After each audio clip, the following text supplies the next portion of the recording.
Kensington Avenue is home to hundreds of people buying, selling and using drugs, earning it a reputation as one of America's biggest open-air drug markets. This was about a month before I actually got sober, and my mom took me. Megan Cohen spent much of her mid-20s there. She began drinking whilst at college before moving onto hard drugs.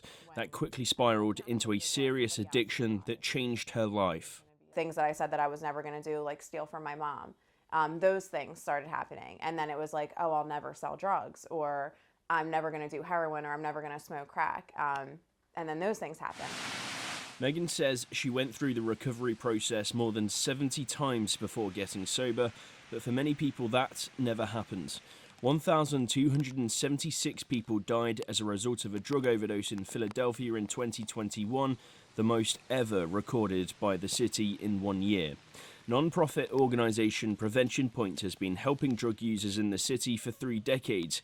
It's headed by Jose Benitez, and he says the situation in Kensington is at a crisis point. That Kensington is a community. It's a community of families, right, trying to raise their kids in the middle of one of the most devastating crises that we've seen, right? Opioid use disorder, right, and overdose deaths account for over 1,200 people dying a year on average in Philadelphia, right? And most of that happens here in Kensington. One of the services Prevention Point offers is a needle exchange program, providing clean needles to replace old, used ones, which, if reused, can transmit HIV, hepatitis and other serious infections. Not everyone agrees with programs like this. Some say they do nothing to help people get off drugs. Benitez calls them a practical solution.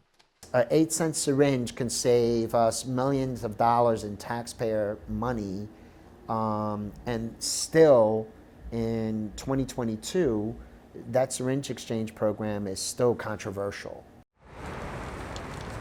Several outreach efforts in Kensington aim to help drug abusers. Some of them, like the Grace Project, are run by people in recovery. Behind me is one of its programs. Every Thursday, Megan and a group of volunteers gather, no matter the weather, to provide free food, water, health products, and many other sanitary items to the people here on Kensington Avenue, the people who need help the most. High on the list of those key medical supplies is naloxone. It's a rapid-acting drug that can reverse the effects of an opioid overdose. The maker of Narcan, a nasal spray version of the drug, says it expects government approval for over-the-counter sales in the US by spring. But you never need a prescription for kindness, which Megan Cohen says is important to the people she sees here in Kensington every day. People aren't used to other people wanting to actually talk to them. So it's just, it makes them feel like they're cared about still, when they're so used to people looking down on them. And when I was out here, I felt like I was like an insect. I didn't matter to anybody. So anytime people showed me kindness, it meant a lot. And it was what ultimately led to me getting off the street. And we're kind of trying to recreate that. In September, the Biden administration announced an extra $1.5 billion in funding to fight the opioid epidemic across America.